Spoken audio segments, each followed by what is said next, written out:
Kierkegaard's philosophy, if you can call it a philosophy, is the attempt to radically explore the various dimensions, the various spheres of existence. Now, in doing so, Kierkegaard employs a remarkable strategy, the famous and notorious pseudonymous production, in Dutch, pseudonieme productie.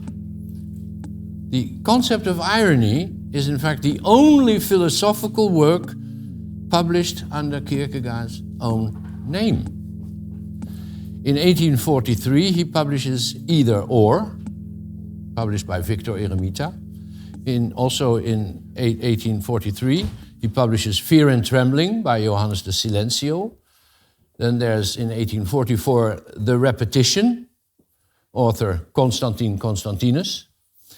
1844, Philosophical Crumbs by Johannes Climacus.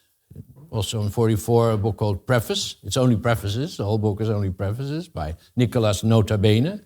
Then there's The Concept of Dread or Anxiety by Viglius Hovnensius. 45, Stages on Life's Way by Hilarius Bookbinder. 1849, Sickness Unto Death by Anti-Climacus, discussing the works of Climacus. Why all these pseudonyms? Why does Kierkegaard do this? Everybody in Copenhagen knew who he was. It was not a big city, and the intellectual elite was about a couple of thousand people. Everybody knew they were written by Kierkegaard. And of course, critics and later critics said, you see, there's the schizophrenic Kierkegaard. Now you see he's a schizophrenic. He surrounds himself with alter egos, with people that he's not and is. That's nonsense. That's nonsense. There is a very serious philosophical strategy at stake here. What labels me negates me. What labels me negates me. A very important expression that Sartre, in fact, employs to explain our social interactions, the way people live with each other. We're always reducing others to what we think they are. We're always labeling. What labels me negates me. But there's more at stake. It's not that Kierkegaard doesn't want to be known. It's not that. This is a strategy of indirect communication. Philosophy is normally direct communication, big monologues. Monologues written. Hegel's philosophy is a big monologue. This is what I have to say. So the pseudonymous production is significant and a unique philosophical strategy. I think even Nietzsche in his later years explored this by using different names. Pessoa, of course, the famous Portuguese poet, had his heteronyms. Kierkegaard is saying, this is not just me, Kierkegaard speaking. This is a perspective. And the pseudonymous authors always discuss with each other. These are perspectives. This is perspectivism. There are no objective truths. These are attempts to challenge the reader, force him to think. Welcome back to First Philosophy, a podcast where me, Sonja Schwetz, and Cas Molenaar, precisely, go through Hervé's beautiful lectures. Here we're finally already warmed up to Kierkegaard, about to jump in, try to understand what he was talking about, which is not an easy fit, one might say. One might say that, yeah. No, it's really not an easy fit, and there is a very interesting difference between the way Hervé introduces Kierkegaard's way of writing, in contrast to what we've talked about in the previous lectures, which is the difference between inviting to think, which we also talked about quite a bit, and forcing to think by the way Kierkegaard writes.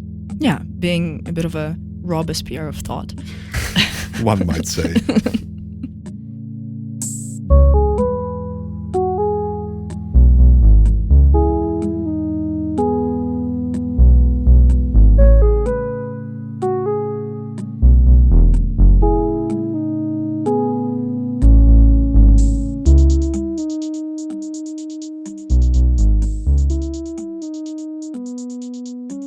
With using his pseudonymous production, which has already been shortly introduced by Hervé, Kierkegaard forces these different perspectives. Like he there is no argument about it. Like what we talked about earlier, you can read what was the story you recommended by Dostoevsky? Oh yeah, kids, have you done your homework? It was The Dream of a Ridiculous Man. Yeah, and I recommended The Metamorphosis, and we invited people to.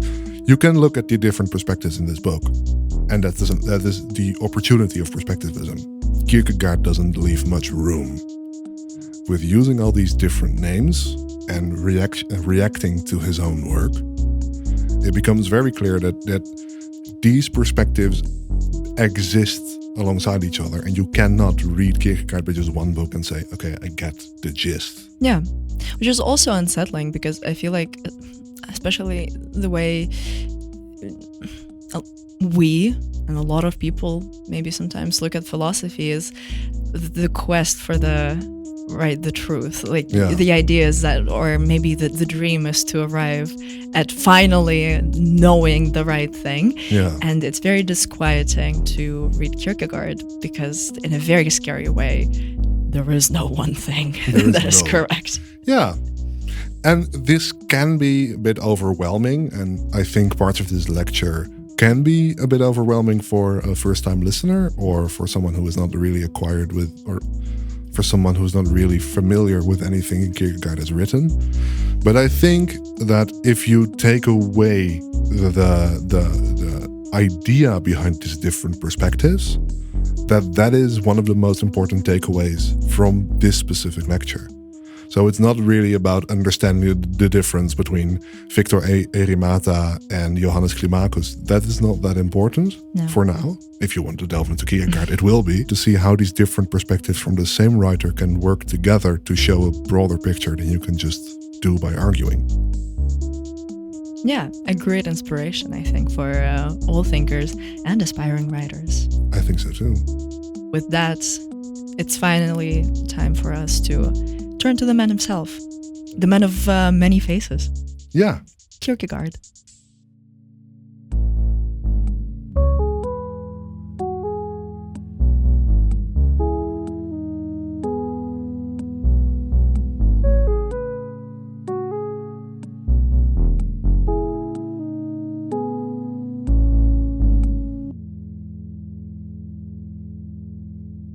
Let's look at the most famous book by Kierkegaard. I think it's most read, Either Or. Victor Eremita, so the so-called publisher, which is of course Kierkegaard, but Victor Eremita tells his reader in the preface that he bought a writing desk, a beautiful piece of wood carving with many drawers, and in one secret drawer he found two documents which he calls the papers or the journals of A. There's no further information who it is, although some readers said this is Kierkegaard as a young man. And the papers or the journals of B, who is apparently a judge, first name Wilhelm. Now, the papers of A are the articulation and the description of what Kierkegaard calls the aesthetic sphere. And now it's very important to realize the aesthetic sphere is not the world of art. The aesthetic sphere is not about artistic achievements, about making beautiful things. Aesthetics comes from aistasis, the senses.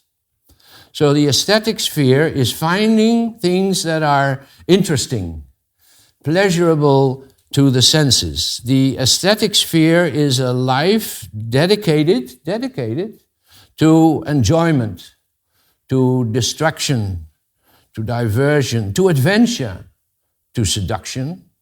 Diary of a Seducer is one of the most famous chapters in this book. Change. That's why one of the chapters is called The Rotations of the Crops. And if we look at the primary text, there's also A is trying to have a wonderful life, but there's moments of despair. First quote, I don't feel like doing anything. I don't feel like riding. The motion is too powerful. I don't feel like walking. It's too tiring. I don't feel like lying down, for either I would have to stay down, and I don't feel like doing that, or I would have to get up again, and I don't feel like doing that either. Summa summarum, I don't feel like doing anything. At the same time, A realizes that he has to get some pace, some change in his life, because according to A, boredom is the root of all evil. Boredom is the worst thing there is. And he has a nice story about the origins of the world. The gods were bored. Therefore, they created human beings. Adam was bored because he was alone. Therefore, Eve was created. Since that moment, boredom entered the world and grew in quantity in exact proportion to the growth of population, because Adam was bored alone, and then Adam and Eve were bored together. So Cain and Abel came, and then Adam and Eve and Cain and Abel were bored en famille. After that, the population of the world increased, and the nations were bored en masse. To amuse themselves, they hit upon the notion of building a tower, Tower of Babel, so high that it would reach the sky. This notion is just as boring as the tower was high, and it is a terrible demonstration of how boredom has gained the upper hand. Then they were dispersed around the world, just as people now travel abroad, but they continued to be bored. So what A is saying, I assume, he writes, that it is man's destiny to amuse himself. All who are bored cry out for change. Now, the method I propose consists in changing the method of cultivation and the kind of crops. Here at once is the principle of limitation and of diversion, the soul-saving principle in the world. So what you have to do is try to make your life successful, make it nice, full of adventure. In Dutch, we have this expression translated, life is a party, but you have to hang up the garlands yourself. Het leven is een feest, maar je moet zelf de slingers ophangen. That is this idea that you strive for success, for happiness, for fame, for attention. That is aesthetic life. So it's not about making art. It's about having a nice life, living life to the full. Life is short, enjoy it. The world's my oyster. Live life to the full. That is the aesthetic way of living. But there is, as I pointed out, some hidden despair. A has many moments of despair. Is that all there is? As Peggy Lee once beautifully sang. Is that all there is? And then there are the papers of B, who tells A, and he likes him, he's befriended with him, apparently, who writes to A, your life will be nothing but a preamble to life. Deep down, there is nothing of importance in your life. You are turning life into an experiment. You are unable to choose because all your choices remain aesthetic choices, inauthentic choices. You are desperate, although you constantly flee from your despair. Everyone who lives aesthetically is desperate, whether this is realized or not. So the goal is, says B to A, to become conscious in one's eternal validity. That is a moment that is more significant than everything else in the world. So B represents not the aesthetical stage, but the ethical stage, the ethical sphere of life. And it is of great importance to realize that this ethical stage, according to Kierkegaard, is not, as in Kant, that you find the categorical imperative or you act upon the maxims that you need to find, or that ethical life that you live, abide by the law, that you abide by your duties, or you live according to God's commandments. That is not ethics as Kierkegaard writes about it. Ethics is a passion. There is an ethical passion. The ethical passion is that you accept your despair, that you accept the fact that you don't really know what to do, that you don't have the value. There are no values. You have to find this value yourself, the values that you are willing to live and die for. That is what ethics, in Kierkegaard's sense, is about. Ethics is not being ethical, doing good things, being nice to people, not killing, not stealing. That's not true ethics. That is inauthentic ethics. True ethics is accepting the despair that you are in this world not knowing what is absolutely right or wrong, and still realize that you will have to find your way through this. And the funny thing of this book is that then it stops. There's just the papers of A and the papers and journals of B. There is no conclusion. There is no final chapter. The choice is up to the reader. The reader has to find out in his life, like you and I did when I read this when I was young, and I still am a very aesthetic person, that I notice my hidden despair whenever I think I just want to, where should I go this summer? What should I do to amuse myself, to make my life more wonderful? That is that all there is? Is that all there is? There's no solution from A to B.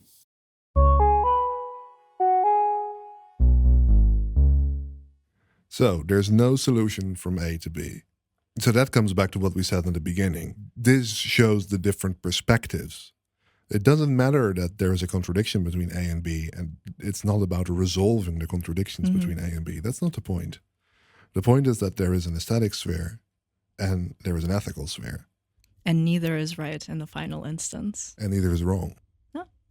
I also want to, this is a bit of a personal remark on my part, because Ave mentions very quickly, maybe you caught it, a song is that all there is by Peggy Lee, and I think it actually serves as a great additional short text that we all can engage with.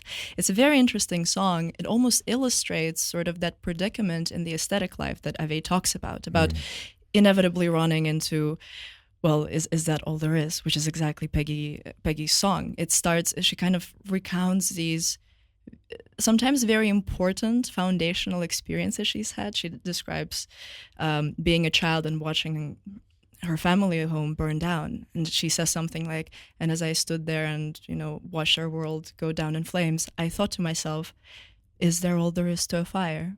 And then it comes, is there all there is? If that's all there is, it's something, let's break out the booze and have a ball. So it's channeling a lot of the times. And she comes at the end of the song, after recounting such experiences, to a very interesting, almost existentialist-like question that I would like for us to take a little listen to. I know what you must be saying to yourselves. If that's the way she feels about it, why doesn't she just end it all? Oh no, not me. I'm not ready for that final disappointment. 'Cause I know, just as well as I'm standing here talking to you, that when that final moment comes and I'm breathing my last breath, I'll be saying to myself, is that all there is? Is that all there is? So moving from Peggy Lee's almost, anxious end to the song, it is interesting that we will now in the lecture also move from the boredom that we've seen from A in the aesthetical sphere to the role that dread plays in the philosophy of Kierkegaard. I just wanted to project already that this movement, like from boredom to dread, is something that is very influential in the entire continuation of Western philosophy after Kierkegaard. We will see this in the upcoming weeks. We will see this with Heidegger and Sartre as well, that there is something very important about this experience of dread. It's something very important in this Peggy Lee song. Yeah. And there is no coming back from it, apparently, according to the Western philosophy. Once you've unlocked it. Once you've unlocked anxiety, you're stuck with it. So having listened to this A and B, the aesthetical sphere and the ethical sphere, let's move further down the road with Kierkegaard and move towards dread and move towards religion.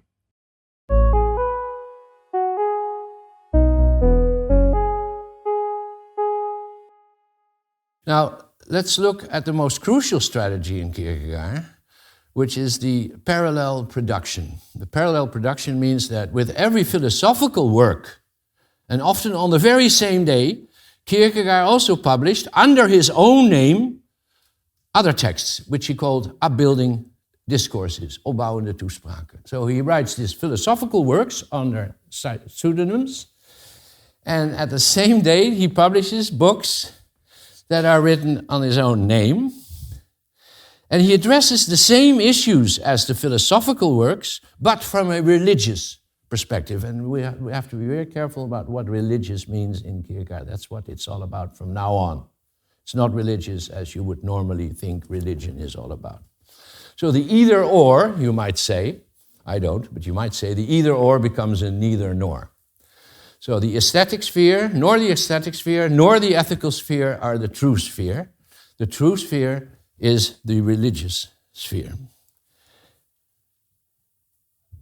Let's get back.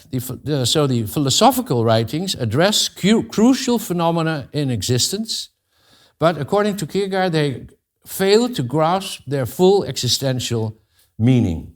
I'll give an example. The famous book, Fear and Trembling, by Johannes de Silencio. Johannes de Silencio writes about Abraham. Abraham, I don't know if you know the story, but it's very famous. Abraham is commanded by God to sacrifice his only son, Isaac. Abraham, at that time, is 99 years old, his wife a few years younger. God has promised him that his children and children and children's children will be as numerous as the stars in the sky and the grains of sand on the beach, or in the desert, probably.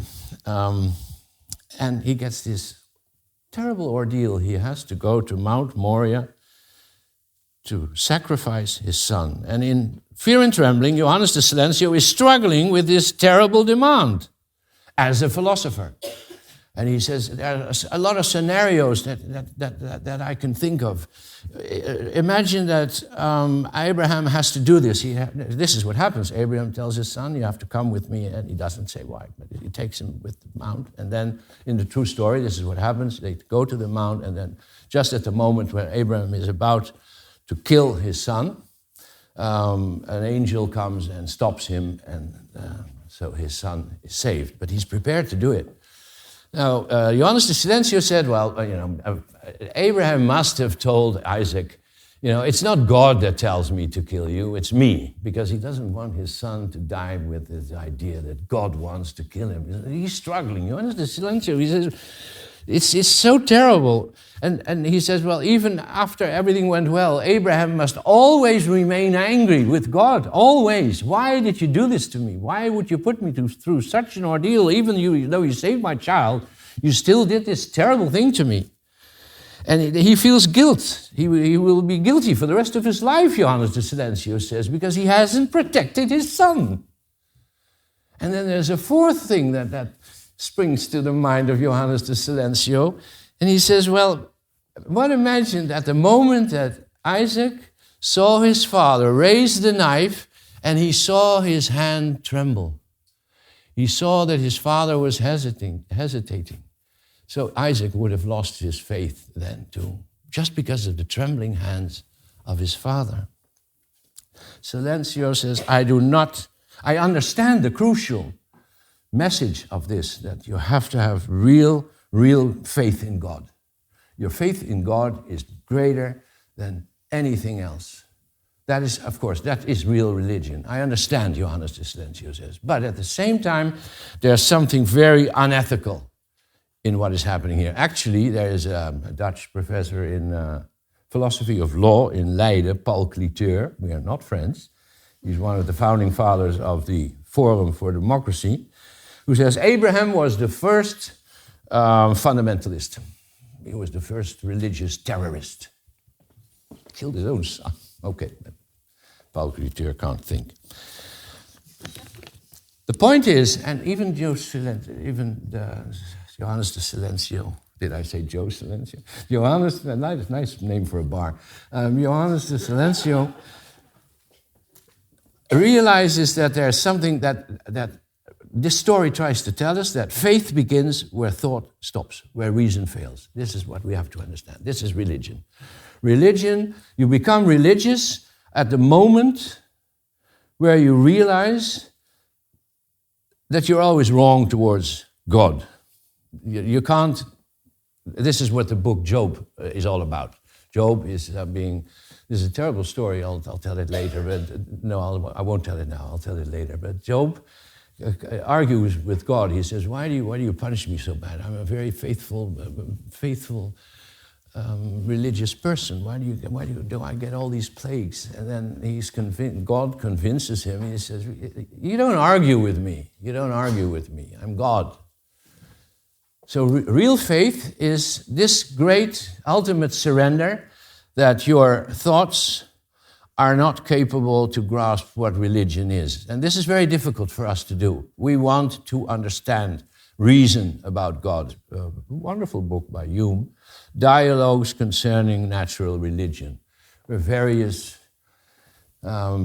people in this dialogue come with different positions and different ideas. Kierkegaard would say there's nothing natural about religion. You can't talk about religion. You can't reason about religion. This religion is this strange phenomenon that we see in Abraham, that he has indeed no doubts that God would save him, although everything is telling him otherwise.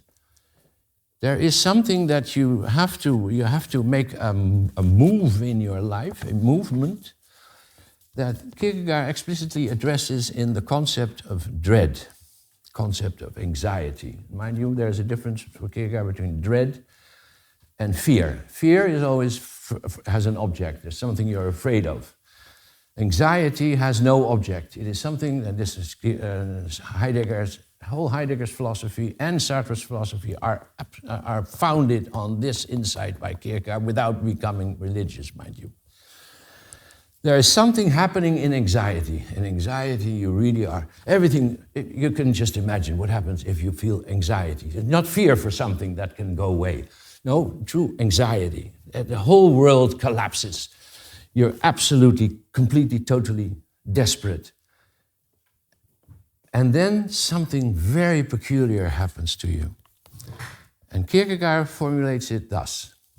I would say that learning to know dread is an adventure which every man has to affront if he would not go to perdition, either by not having known dread or by sinking under it. He, therefore, who has learned rightly to be in dread, has learned the most important thing. So, of course, dread can be so terrible that you just collapse and commit suicide. You can't live anymore because you can't live anymore. But if you rightly are in dread, you have learned the most important thing, and this is this. He who is educated by dread, so educated by this terrible experience, and I will come back to it in Heidegger and in Sartre, so you'll get to know dread better. He who is educated by dread is educated by possibility. And only the man who is educated by possibility is educated in accordance with his infinity. Possibility is therefore the heaviest of all categories. I already mentioned it in the beginning. If you exist towards your surroundings, to your loved ones, to the ones you hate. You exist towards what may happen. But you also exist towards that which is completely beyond everything you understand and everything you know. And this experience of dread, according to Kierkegaard, brings us into the experience of the possibility to live a finite life towards infinity. But there's one thing you have to do to reach this, and that is Kierkegaard's famous leap towards faith. So you don't come to religion because of arguments or thoughts. Anselmus once, in the medieval times, they tried to prove the existence of God. And Anselmus said, because science was coming up, and the theologians thought, we have to match that. We have to match that. And so the philosophers would say, well, you think of the biggest thing there is. Okay, you do that. Okay, think something bigger. Think something bigger. Think something bigger. And then if you think bigger than big, you'll end up with God. There was also in the 18th century Paisley's watch. What would you do if you would walk into a forest and you would find a watch which is so perfect and so excellent? Wouldn't you agree that the perfect, ideal watchmaker made this? That is not religion. That is a stupid way of thinking about religion. There is a leap towards faith, a leap full of risk. You lose control. You're no longer in charge. Your thoughts don't matter. You leap towards faith. I'll come back to it in a second. Then there's another book, Stages on Life's Way by Hilarious Bookbinder, which is about stages on life's way, aesthetic, ethic, and religious. And many people have said, hey, here is Kierkegaard's dialectics. Kierkegaard is a dialectic after all. 1, 2, 3. So there's aesthetic and there's ethic. And then the religious sphere is the synthesis and the high. It's a bit true. I think yes and no, I would say. Let's for now also realize it's just 3 spheres of life. I'll come back to this next week also, very briefly. But now let's look at this. Is Kierkegaard a religious writer, as Heidegger called him? Is Kierkegaard writing a philosophy of religion? Is this religious philosophy? We must understand that we, children of the Enlightenment, don't understand what Kierkegaard is doing. What we are doing constantly is freeing ourselves from authority. This is what the Enlightenment is all about. So this is why books like The God Delusion is published. You have many books, The Four Horsemen. They're very famous. If you look it up in Wikipedia, 4 horsemen are 4 famous analytic philosophers who have explained that religion is something for people who are weak, people who are scared, people who want to find solace, people who want to pray, and then they will get what they asked for. This is how we think of religion. Religion is for stupid people. Kierkegaard would agree. He would say, yes, what you were talking about now, and even you, 4 horsemen, you are talking about religion A, what I call religion A. So forget about A and B from either or. There's religion A and religion B. Religion A, Kierkegaard calls armchair religion. Armchair religion because it's comfortable. Religion is considered as something that makes your life easier, that makes your life richer, that makes your life meaningful because you live in accordance to God's commandments, and you may even go to heaven and live in eternal bliss. This is religion A. This God is dead, according to Kierkegaard.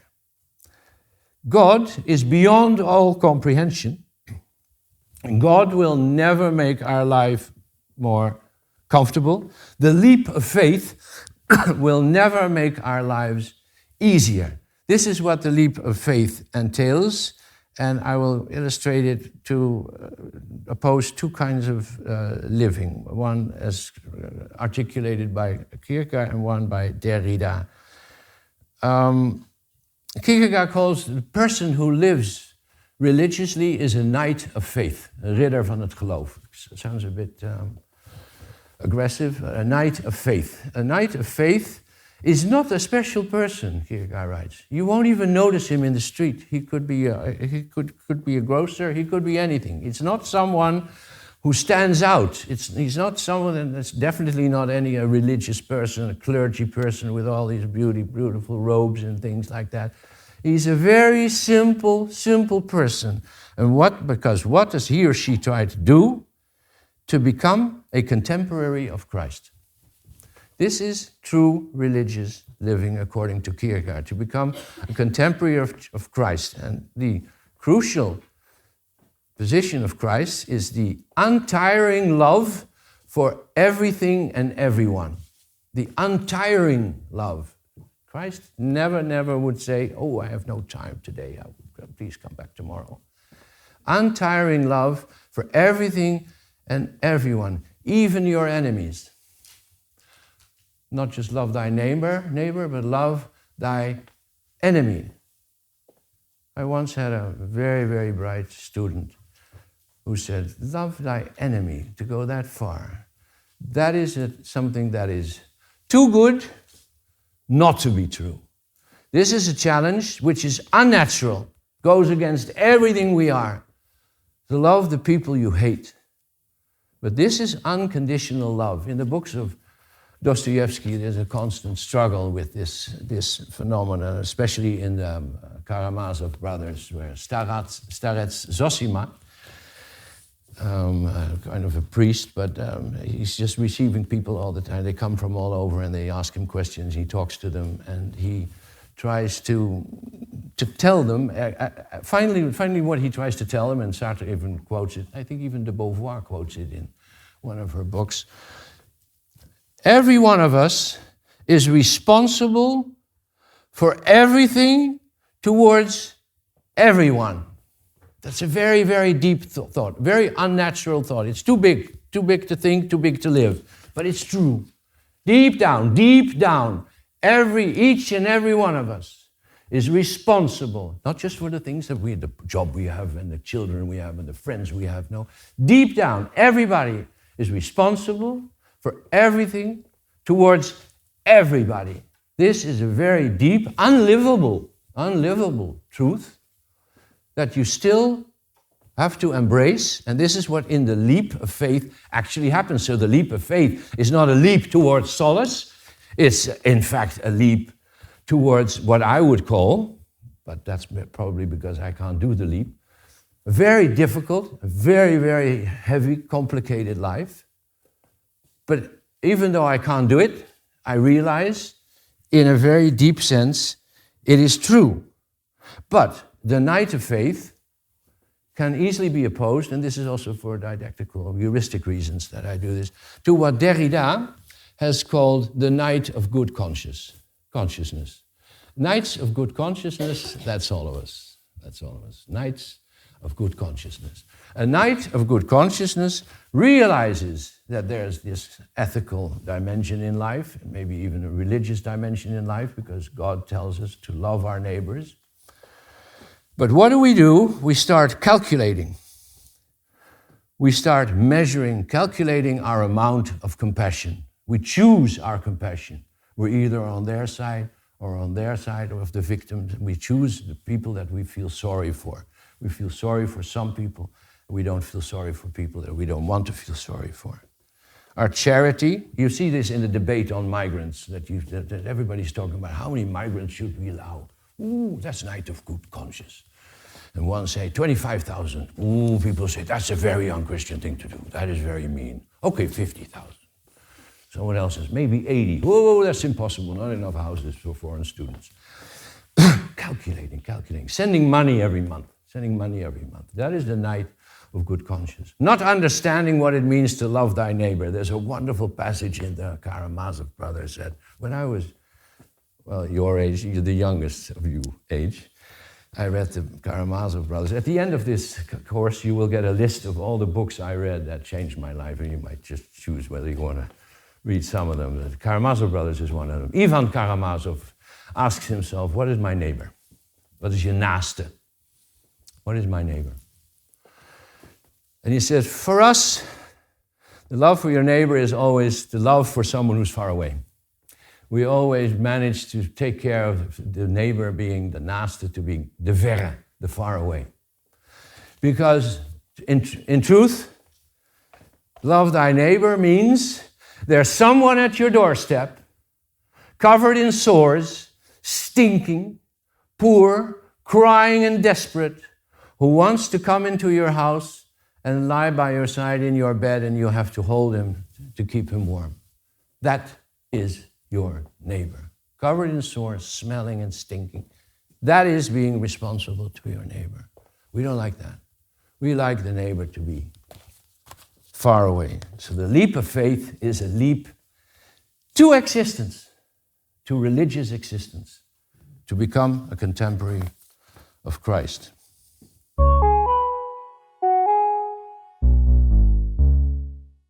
So in the way Ave is talking about religion, Kierkegaard might sound a little bit heavy and far-fetched, because I think a lot of people don't want to think of themselves as being religious, or don't find the idea of being religious appealing. But I think after this lecture, I really started to reflect on my own relation towards doing so. Yeah. Like I am not a religious person, but I've not been raised religious either. But the difference between the religiosity A and the religiosity B, in which A is going to the church and reading the Bible, and B is trying to be the contemporary of Christ, that is something that really started to appeal to me. Was that being the contemporary of Christ, just try to be a decent person or try to be as good as you can towards your fellow man.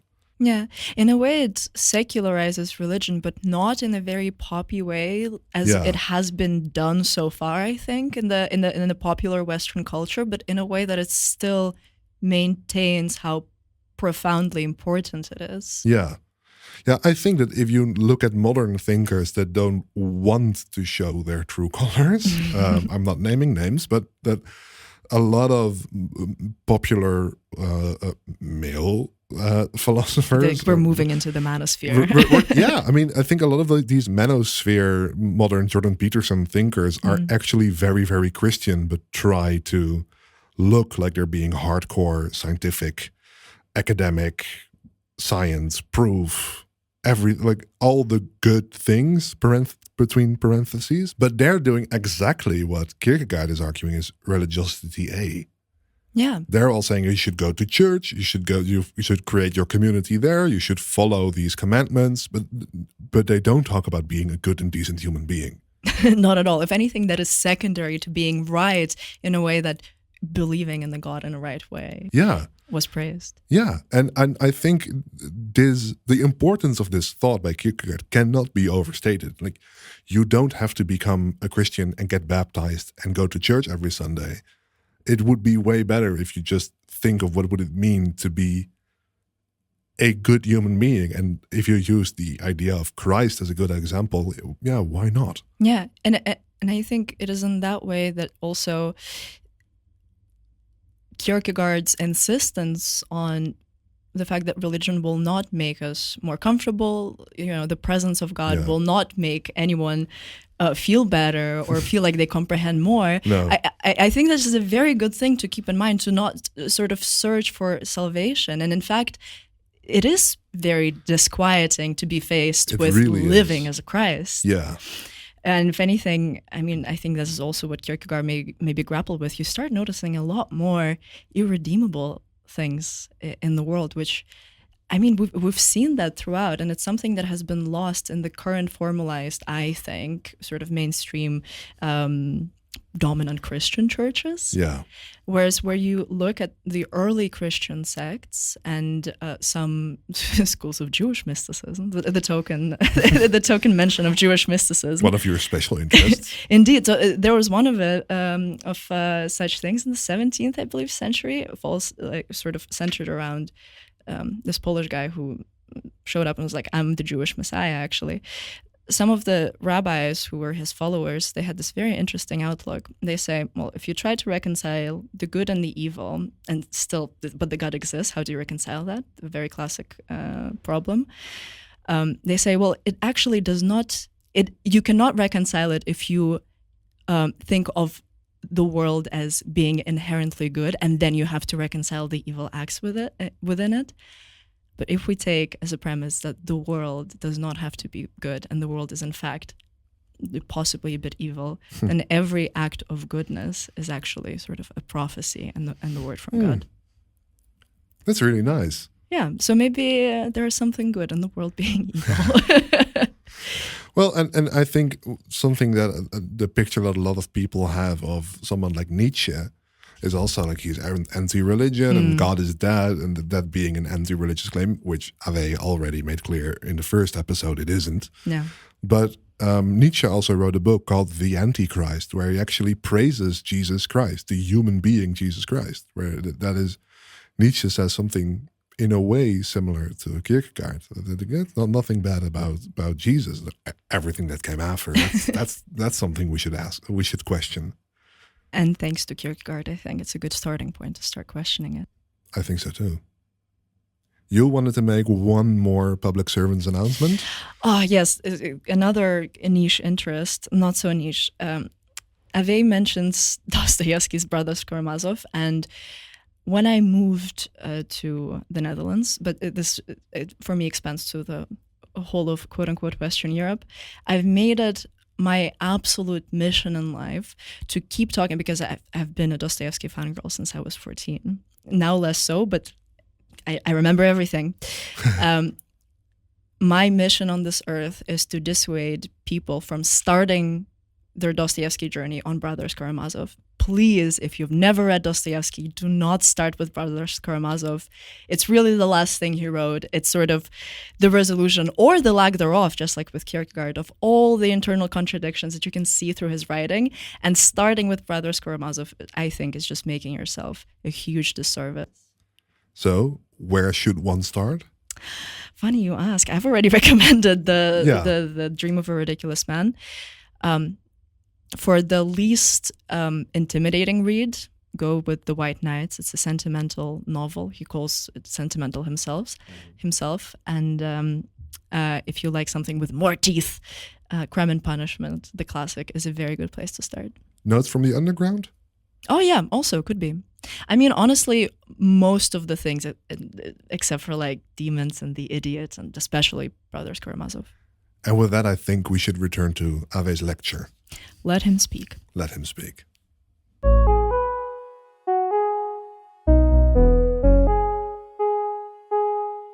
Now,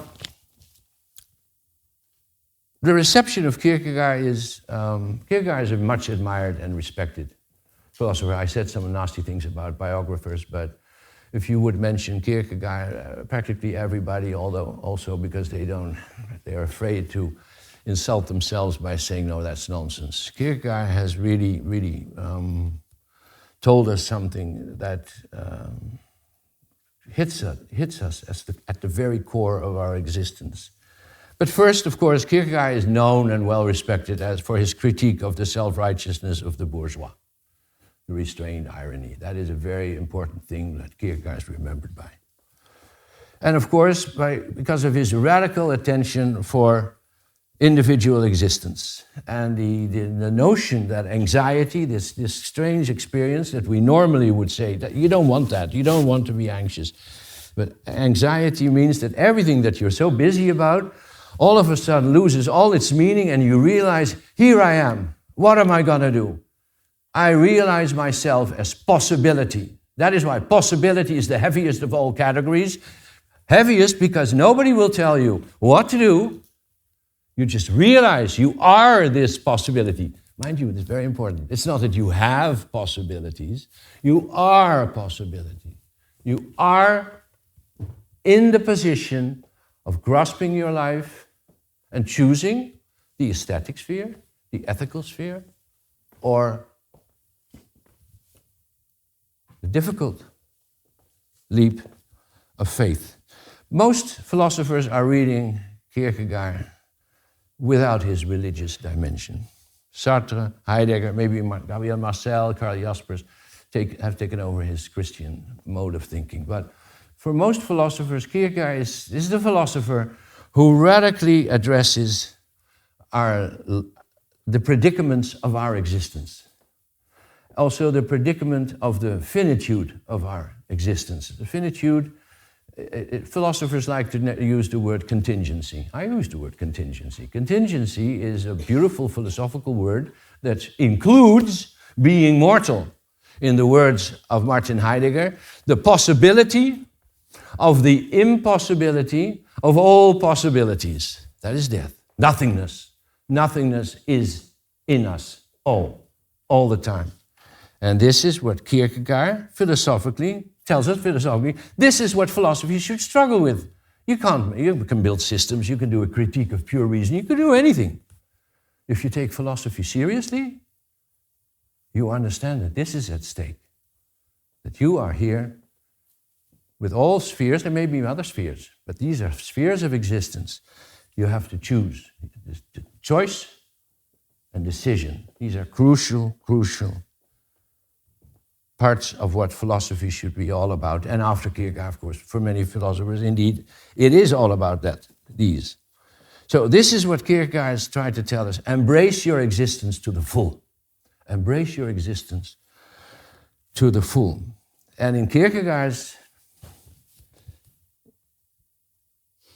way of thinking that embracing your existence to the full is also living as a contemporary of Christ, having the love for everyone and everything unconditionally. I'll come back to it briefly next week, Chris. I'll just give you couple of days to let this sink in and talk about this, I hope, with your friends, family, and whomever. There's a funny passage I read in a book by Etienne Kuiper. There's a rather renowned and very good Belgian philosopher who wrote, and I was rather surprised when I read that, I think 10 years ago. He wrote, perhaps the 21st century will be the century of Kierkegaard. Not many people would say that. Not many people would predict what our century will be. I think many people have ideas of what this century will be all about, and we have all grim and nasty pictures what it will be. So when I read that, I remember sitting down when I read that. The 21st century will be the century of Kierkegaard. Let's hope so. See you Tuesday. Thank you.